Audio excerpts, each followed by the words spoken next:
첫 번째, 프로세스 조사입니다. 여기서 등장하는 툴이 프로세스 매핑이라고 하겠는데요. 일에는 순서가 있어요. 또 그 순서에 따라서 당연히 해야 될 일들이 있습니다. 이 두 가지가 프로세스 맵이에요. 당연히 해야 될 일들을 순서에 맞게 일련의 그림으로 나타낸 것.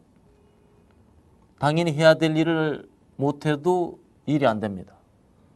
순서를 바꿔도 일이 안 되는 것입니다. 이 두 가지가 지켜졌을 때 비로소 일이 올바로 수행이 되었다, 이렇게 말할 수가 있어요. 프로세스 맵의 활용은 첫 번째, 조직 간의 명확한 의사소통 도구로서 활용이 됩니다. 우리가 맨날 모든 것을 말로서 주고받을 수 없어요. 항상 그 기업은 비대면으로 모든 사람을 다 만날 수 있는 것 아니지 않습니까? 사장이 큰 회사는 수십만 명, 수만 명, 뭐 수천 명, 적어도 수백 명인데 일일이 사람을 어떻게 다 만나서 사장이 지향하는 바를 설명을 할 수가 있겠습니까? 그래서 또 이 일정한 그 약속된 문서가 필요한데 프로세스를 이해하는 약속된 문서는 프로세스 맵입니다. 다음은 복잡한 것을 단순화시키는 툴이 프로세스 맵이에요. 우리는 이게 섞여 있을 때 그 복잡하다고 느낍니다. 우리 그 집안에 들어가면 막 어질러질 때 막 이게 그 제자리에 당연히 있어야 될 것들이 흩어져 있을 때 복잡하고 이게 머리가 혼돈스럽습니다. 그러나 딱 가지런히 제자리에 있을 물건들이 정확하게 단정한 모습으로 자리 잡고 있을 때 훨씬 간단해집니다. 사태를 한눈에 볼 수 있어요. 뭐가 잘못되고 뭐가 없어지고 뭐가 부족하고 바로 느낄 수가 있습니다. 프로세스 맵은 바로 이러한 구실을 하는 것으로 이해를 하시면 되겠습니다. 그 다음은 한 프로세스의 변경이 다른 프로세스에 어떤 영향을 미치는가를 확인할 수가 있습니다. 그 다음에 프로세스의 여러 단계 중에서 어떤 단계가 부가가치가 있는 단계고 어떤 단계가 부가가치가 없는 단계인지를 파악할 수가 있어요. 우리가 일을 할 때 내가 하는 행동 모두가 다 가치 있는 것이 아닙니다. 어떨 때는 기다리고 어떨 때는 다시 하고 어떨 때는 내가 본질적인 일을 하기 위해서 필요한 자재를 준비하고 이런 것들은 전부 다 부수적인 일이고 넌밸류한 일입니다. 그런 일을 안 할 수는 없지만 최소화할 수 있다면 가장 그 효율적인 그런 프로세스를 운영을 할 수가 있습니다. 각 프로세스 단계의 사이클 타임과 프로세스 발생하는 결함 유형들이 파악이 됩니다. 그 다음에 실제 우리가 일하는 절차와 방법 속에서 지금까지 이런 일이 이렇게 잘못되어 왔구나 하는 것도 바로 느낄 수가 있어요. 이런 프로세스 매핑을 하지 않으면 그 심각하게 그런 자기 자신의 행동 또 주변 동료들의 행동을 뒤돌아볼 겨를이 별로 없어요. 왜냐?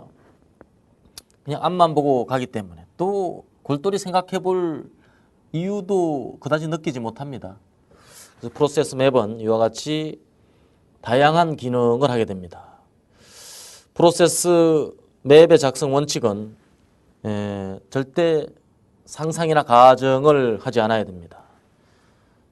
조직을 상부의 위상으로부터 하부로 물 흐르듯이 작성을 해야 됩니다. 그다음에 관련 조직은 세부 조직까지 명확히 해야 되고요. 프로세스의 시작은 물건, 자료, 사람으로 시작해서 끝을 맺어야 됩니다. 그다음에 프로세스 맵을 그리는 데는 일정한 기호가 있습니다. 그런 기호는 필요에 따라서 사용을 하시면 되겠고요. 정보의 흐름까지가 파악이 되어야 합니다. 그 다음에 부가가치 유무, 넌밸류한 일과 밸류한 일들이 구분되어서 정리가 되어야 되겠고요. 자, 이러한 맵을 작성하는 데는 일정한 수순이 있어요.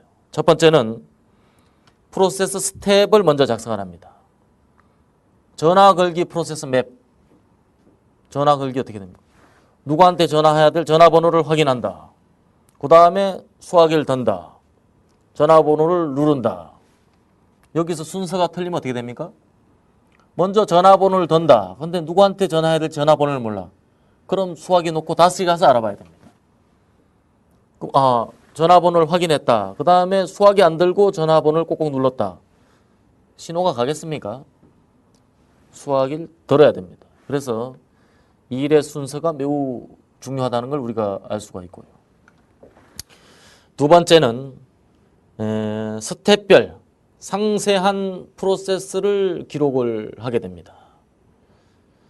이 사람마다 프로세스를 보는 시각들이 조금 틀려요. 팀원이 보는 프로세스의 모습, 또 내 개인이 보는 모습, 여러 사람이 같이 볼 때 차이가 있습니다. 다음으로는 각 프로세스를 작성하고 나서 여러 사람이 같이 공유를 해야 됩니다. 뭐가 빠졌다. 이건 좀 너무 과잉이다. 이러한 일의 성질들이 나타나면 전원이 합의할 수 있는 구조로 다시 바꿔야 합니다. 그 다음 각 활동별로 그 Y에 영향을 미치는 X인자들을 다 추출을 합니다. 전화를 거는데 자꾸 에러가 생긴다. 왜 에러가 생기냐? 그럼 원인이 너무 빨리 누른다. 아니면 전화번호를 사전에 분명하게 확인을 안 했다.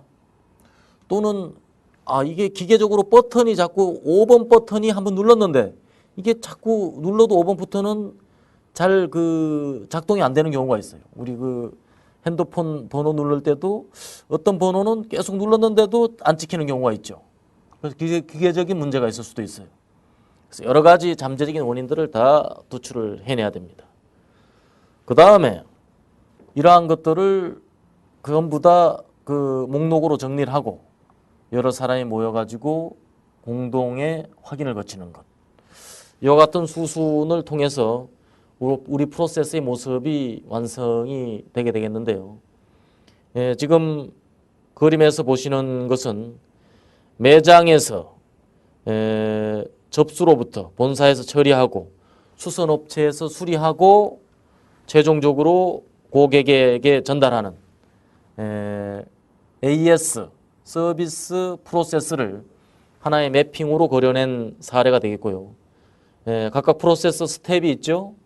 그 다음에 상세한 프로세스가 또 그 다음에 전개가 되어 있고 다음으로는 원인이 나열이 되어 있습니다.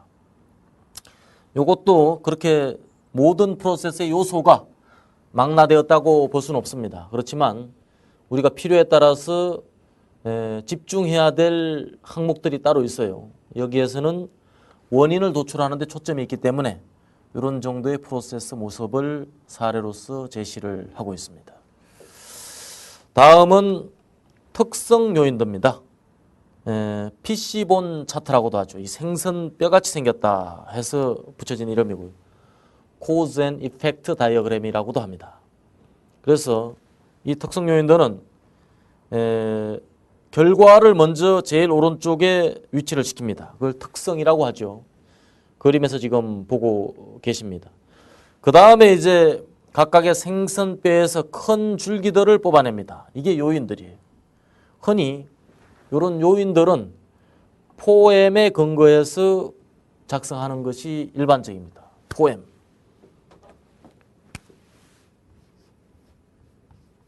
이 첫 번째는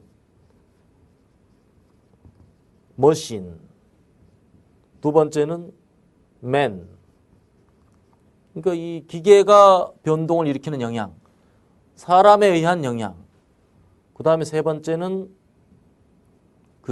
머신 했죠. 메소드. 그 다음에 머티리얼.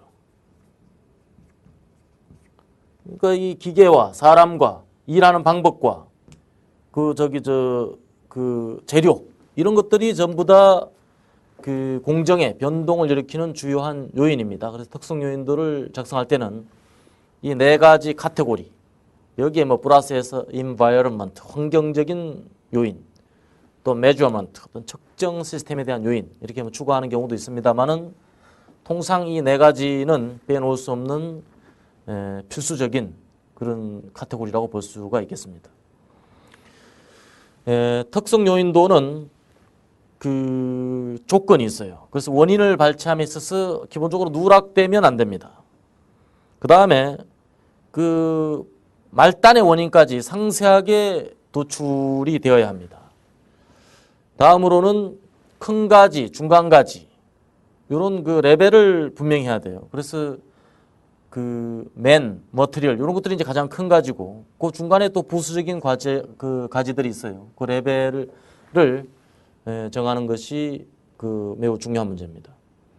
그 다음에 이제 특성별로 그런 원인들이 뒤섞이지 않도록 정돈을 잘 해야 됩니다. 그 다음에 이제 향후에 데이터를 수집하는 것을 염두에 두고 그 데이터를 취할 수 있도록 그렇게 분명하게 그 항목명을 기록을 해야 되겠습니다. 특성 요인도 아까 작성 방법은 대략적으로 말씀을 드렸습니다만은 다시 한번 정리를 하면, 자, 이와 같이 쭉 해서 우리가 영향, 결과라고 하는 그것을 먼저 작성을 해야 됩니다. 아까 우리 전화를 예를 들었을 때, 자, 전화 시간, 전화 거는데 어떤 그 실수, 전화가 정확하게 했는데 안 걸리는 실수다. 그렇기 위해서는 어떤 요인이 있겠는가? 이렇게 카테고리를 딱 정합니다. 첫째, Y를 먼저 정했죠. 그 다음에 이제 큰 카테고리. 자, 사람이 실수하는 게 없겠는가? 또 기계적인 잘못을 없겠는가? 내가 전화 거는 방법상에서 잘못은 없겠는가?